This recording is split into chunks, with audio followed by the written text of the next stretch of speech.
혹시 과거의 연애에서 반복적으로 비슷한 문제를 겪은 적이 있으신가요? 예를 들어, 항상 같은 유형의 사람을 만나거나 관계가 비슷한 방식으로 끝나는 경험 말입니다. 이런 일이 반복된다면 단순히 운이 나쁘거나 외부 환경 때문이라고만 생각하기 어렵습니다. 이와 같은 패턴은 우리가 가진 내면의 감정적 프로그램과 에너지 상태가 관계에 영향을 미치기 때문일 수 있습니다. 오늘은 이러한 내면적 요인이 어떻게 우리의 연애 패턴을 형성하고 이를 바꾸기 위해 무엇을 할 수 있는지 깊이 탐구해 보겠습니다. 사람들은 흔히 연애 문제를 해결하기 위해 외적인 요소에 집중합니다. 예를 들어 어떤 말을 해야 할지, 어떤 장소에서 사람을 만나야 할지, 혹은 외모를 어떻게 꾸며야 할지를 고민하곤 합니다. 하지만 이런 접근법은 근본적인 문제를 해결하지 못할 때가 많습니다. 우리의 내면 상태와 에너지가 바뀌지 않는다면 아무리 외적인 행동을 바꾼다고 해도 같은 결과가 반복될 가능성이 큽니다. 우리의 감정 상태는 에너지적 시그니처를 형성하며 이것이 다른 사람들에게 무의식적으로 전달됩니다. 예를 들어 과거의 실망이나 상처를 계속 마음속에 간직하고 있다면 그 감정은 특정한 에너지로 나타나게 됩니다. 이런 에너지는 새로운 사람을 만날 때에도 영향을 미치며 결국 비슷한 유형의 파트너나 상황을 끌어들이게 됩니다. 이는 우리가 과거 경험과 일치하는 진동수를 지속하고 있기 때문입니다. 감정적 패턴은 어린 시절부터 형성되며 이후 우리의 연애 방식에 큰 영향을 미칩니다. 예를 들어 부모의 관계에서 갈등이나 배신을 자주 목격한 아이는 사랑은 고통스럽다는 메시지를 내면할 수 있습니다. 이러한 초기 경험은 성인이 된 후에도 우리의 잠재의식 속에서 작동하며 특정한 행동과 선택을 유도합니다. 이로 인해 우리는 무의식적으로 자신에게 익숙한 감정 상태를 재현하려고 하며 이는 종종 불안이나 실망 같은 부정적인 감정일 수 있습니다. 이런 패턴을 깨뜨리기 위해서는 먼저 자각이 필요합니다. 우리의 행동과 선택이 단순히 위주의 결과가 아니라 무의식적 프로그램에서 비롯된 것임을 인식해야 합니다. 이 자각은 판단 없이 자신을 관찰할 수 있는 능력을 키워줍니다. 예를 들어 과거 연애에서 어떤 믿음과 기대를 가지고 있었는지 돌아보는 것이 중요합니다. 이러한 믿음들은 단순히 머릿속 생각으로만 존재하는 것이 아니라 몸속에서 에너지 형태로 드러납니다. 현대 물리학에 따르면 모든 것은 에너지로 이루어져 있으며 우리의 생각과 감정도 특정한 진동수를 가진 에너지입니다. 높은 진동수를 가진 긍정적인 감정, 예를 들어 감사나 기쁨은 더 좋은 경험과 사람들을 끌어당기는 반면 낮은 진동수의 부정적인 감정은 반대의 결과를 초래합니다. 따라서 우리가 내보내는 에너지를 의식적으로 관리하는 것이 매우 중요합니다.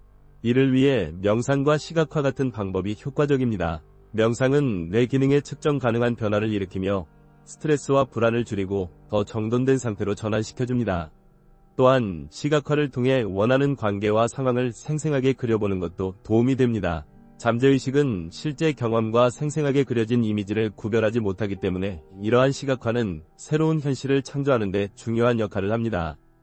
또한 과거의 상처를 치유하는 과정도 중요합니다. 오래된 기억들은 신경회로에 각인되어 있으며 유사한 상황이 발생할 때 자동으로 부정적인 감정을 유발할 수 있습니다.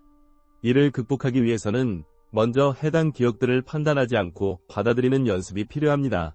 아팠던 사건에서 얻은 성장과 깨달음에 집중하며 기억을 재구성하면 부정적인 반응이 점차 희석됩니다.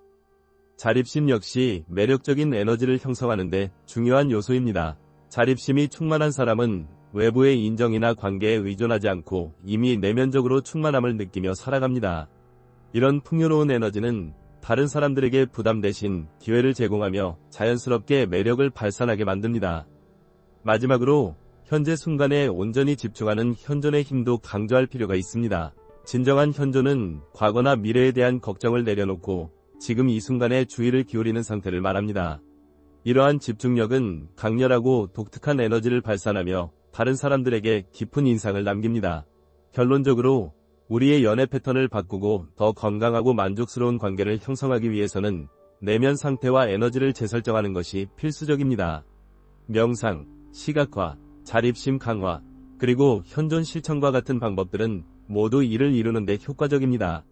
이 모든 과정은 단순히 외형적인 행동만 바꾸는 것이 아니라 내적 기반 자체를 변화시키는 데 초점이 맞춰져 있습니다. 꾸준히 실천한다면 더 높은 차원의 관계와 삶을 경험할 수 있을 것입니다. 내면을 변화시키는 과정은 단순히 한 번의 노력으로 끝나는 일이 아닙니다. 이는 지속적인 실천과 자기 성찰을 요구합니다. 우리가 가진 오래된 감정적 패턴은 오랜 시간 동안 형성된 것이기 때문에 이를 바꾸는데도 시간이 필요합니다. 하지만 꾸준히 노력한다면 점차 내면의 변화를 느낄 수 있을 것입니다. 이러한 변화는 우리의 연애뿐만 아니라 삶의 다른 영역에서도 긍정적인 영향을 미칩니다.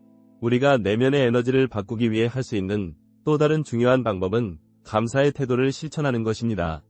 감사는 가장 강력한 긍정적 감정 중 하나로 우리의 에너지 상태를 즉각적으로 바꿔줍니다. 감사의 감정을 느끼면 뇌에서는 행복과 연결된 화학물질이 분비되며 이는 신체와 마음에 긍정적인 영향을 미칩니다. 감사는 단순히 좋은 일이 있을 때만 느끼는 것이 아니라 현재 상황에서 작은 것들의 감사함을 느끼는 연습을 통해 더욱 강화될 수 있습니다. 예를 들어 매일 아침이나 저녁에 시간을 내어 감사 일기를 써보는 것도 좋은 방법입니다. 오늘 하루 동안 감사할 일이 무엇이 있었는지 떠올리고 그것을 기록하는 과정은 우리의 시야를 넓히고 긍정적인 에너지를 증폭시킵니다. 감사 일기를 쓰다 보면 처음에는 사소한 것들에 대해 감사하는 데 그칠 수도 있지만 점차 더 깊은 차원의 감사함을 느끼게 됩니다. 이는 우리의 내면 상태를 안정시키고 더 나은 관계를 끌어들이는 데 중요한 역할을 합니다. 또한 우리가 가진 신념 체계를 점검해보는 것도 필요합니다. 많은 사람들이 과거 경험에서 비롯된 제한적인 믿음을 가지고 있습니다. 예를 들어 나는 사랑받을 자격이 없다. 거나 모든 사람은 결국 나를 떠날 것이다. 와 같은 부정적인 믿음은 우리의 관계에 직접적으로 영향을 미칩니다. 이런 신념들은 종종 무의식 속에 자리 잡고 있어 우리가 인식하지 못한 채 행동과 선택을 좌우합니다. 이러한 제한적인 믿음을 바꾸기 위해서는 먼저 그것들을 인식하는 과정이 필요합니다. 자신에게 솔직하게 질문해보세요. 내가 사랑에 대해 가지고 있는 믿음은 무엇인가? 나는 어떤 패턴을 반복하고 있는가? 이러한 질문을 통해 자신의 내면을 탐구하다 보면 자신도 모르게 가지고 있던 부정적인 신념들을 발견할 수 있습니다. 이를 발견했다면 그 신념이 더 이상 필요하지 않다는 것을 인정하고 새로운 긍정적인 믿음으로 대체하는 연습을 해야 합니다. 예를 들어 나는 사랑받을 자격이 없다. 라는 믿음을 가지고 있었다면 이를 나는 충분히 사랑받을 가치가 있다. 라는 새로운 믿음으로 바꿔보세요. 이 과정에서 단순히 생각만 바꾸는 것이 아니라 새로운 믿음을 실제로 느끼고 경험할 수 있도록 노력해야 합니다. 명상이나 시각화를 통해 자신이 사랑받고 있는 모습을 생생하게 상상하며 그 감정을 몸으로 느껴보세요. 이런 연습은 새로운 신념을 잠재의식에 깊이 각인시키는 데 도움을 줍니다. 또한 자신만의 경계를 설정하는 것도 중요합니다. 건강한 관계를 유지하기 위해서는 상대방과 나 사이의 경계를 명확히 하는 것이 필요합니다. 경계란 단순히 물리적인 거리를 뜻하는 것이 아니라 정서적이고 심리적인 공간을 보호하는 것을 의미합니다. 많은 사람들이 경계를 설정하지 못하거나 상대방에게 지나치게 의존함으로써 관계에서 어려움을 겪습니다. 경계를 설정하려면 먼저 자신의 필요와 가치를 명확히 이해해야 합니다. 내가 관계에서 원하는 것은 무엇인가? 내가 중요하게 여기는 것은 무엇인가? 이러한 질문에 대한 답을 찾으면 상대방에게도 명확하게 자신의 입장을 전달할 수 있습니다. 예를 들어 상대방이 나의 시간을 지나치게 요구하거나 내가 불편한 방식으로 행동한다면 이를 솔직하게 이야기하고 적절한 선을 그어야 합니다. 경계를 설정하는 것은 때로는 어려울 수 있지만 이는 건강한 관계를 유지하기 위한 필수적인 과정입니다. 상대방이 이를 존중하지 않는다면 그 관계가 지속 가능하지 않을 수도 있음을 인정해야 합니다. 반대로 상대방이 경계를 존중한다면 그 관계는 더욱 깊고 안정적으로 발전할 가능성이 큽니다.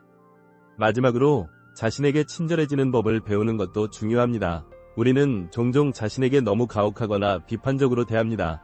특히 연애에서 실패하거나 어려움을 겪었을 때 자신을 탓하며 자책하는 경우가 많습니다. 하지만 이런 태도는 우리의 내면 에너지를 낮추고 더 나은 관계를 형성하는 데 방해가 됩니다. 자신에게 친절해지는 법은 자신을 있는 그대로 받아들이고 존중하는 것에서 시작됩니다. 우리는 완벽하지 않으며 누구나 실수를 할 수 있습니다. 중요한 것은 실수나 실패를 통해 배우고 성장하려는 태도입니다. 자신에게 따뜻하고 격려하는 말을 건네며 스스로를 돌보는 연습을 해보세요. 예를 들어 나는 최선을 다했고 앞으로 더 나아질 것이다. 라는 말을 스스로에게 반복하며 긍정적인 에너지를 만들어갈 수 있습니다. 결국 내면의 변화란 자기 자신과의 관계를 개선하는 과정입니다. 우리는 모두 사랑받고 행복할 자격이 있으며 이를 실현하기 위해서는 먼저 스스로를 사랑하고 존중해야 합니다. 이러한 변화가 이루어지면 자연스럽게 더 건강하고 만족스러운 관계를 끌어들일 수 있을 것입니다. 내면의 변화를 통해 더 나은 관계를 형성하는 과정에서 중요한 또 다른 요소는 현재 순간에 머무르는 연습입니다. 많은 사람들이 과거의 상처나 미래에 대한 불안에 사로잡혀 현재를 온전히 경험하지 못합니다. 하지만 현재 순간에 집중하지 못하면 우리의 에너지와 의식은 분산되고 이는 우리가 원하는 삶과 관계를 창조하는 데 걸림돌이 됩니다. 현재 순간에 머무르는 것은 단순히 지금 이 순간을 즐기라 는 말 이상의 의미를 가집니다. 이는 우리의 생각과 감정, 그리고 행동이 지금 이 순간에 얼마나 일치하고 있는지를 확인하는 과정입니다. 예를 들어 누군가와 대화를 나누는 동안에도 머릿속으로 다른 걱정을 하고 있다면 그 대화는 진정한 연결을 만들어내기 어렵습니다. 반대로 상대방의 말과 표정, 감정에 온전히 집중하며 대화를 나눈다면 훨씬 더 깊은 유대감을 형성할 수 있습니다.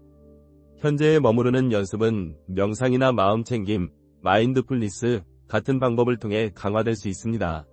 예를 들어 하루 10분 정도 시간을 내어 조용히 앉아 자신의 호흡에 집중해보세요. 숨을 들이마시고 내쉬는 과정을 천천히 느끼며 생각이 떠오르더라도 그것을 억지로 밀어내지 말고 그냥 흘려보내는 연습을 해보는 겁니다. 이런 연습은 우리의 마음을 차분하게 만들고 현재 순간에 더 깊이 뿌리내릴 수 있도록 도와줍니다. 또한 일상적인 활동에서도 마음챙김을 실천할 수 있습니다. 예를 들어 음식을 먹을 때 음식의 맛과 질감을 천천히 느껴보거나 산책을 하면서 주변의 소리와 자연의 풍경에 주의를 기울이는 것도 좋은 방법입니다. 이런 작은 실천들이 쌓이면 우리는 점점 더 현재 순간에 머무르는 능력을 키울 수 있고 이는 우리의 에너지 상태를 안정적이고 긍정적으로 유지하는 데 큰 도움이 됩니다. 이와 함께 자기 자신과의 관계를 회복하는 과정도 중요합니다. 많은 사람들이 연애나 인간관계에서 상대방에게 지나치게 의존하며 자신의 행복을 상대방에게 맡기는 경우가 많습니다. 하지만 이런 태도는 결국 관계에서 불균형을 초래하고 갈등의 원인이 될 수 있습니다. 우리는 다른 사람과의 관계를 통해 행복을 느낄 수 있지만 그 행복의 근원이 오롯이 타인에게만 의존해서는 안 됩니다. 자기 자신과의 관계를 회복하기 위해서는 먼저 스스로를 깊이 이해하고 받아들이는 것이 필요합니다. 자신이 어떤 사람인지, 무엇을 좋아하고 무엇을 싫어하는지, 어떤 가치관을 가지고 있는지를 탐구해보세요. 이 과정은 단순히 자기 분석에서 끝나는 것이 아니라 자신과 친밀한 관계를 형성하는 데 초점이 맞춰져야 합니다. 마치 가장 친한 친구에게 하듯이 스스로에게 따뜻하고 예심 있는 태도를 가져야 합니다. 자신과 시간을 보내는 것도 매우 중요합니다. 많은 사람들이 혼자 있는 것을 두려워하거나 불편해하지만 혼자 있는 시간은 자신과 연결되는 소중한 기회입니다.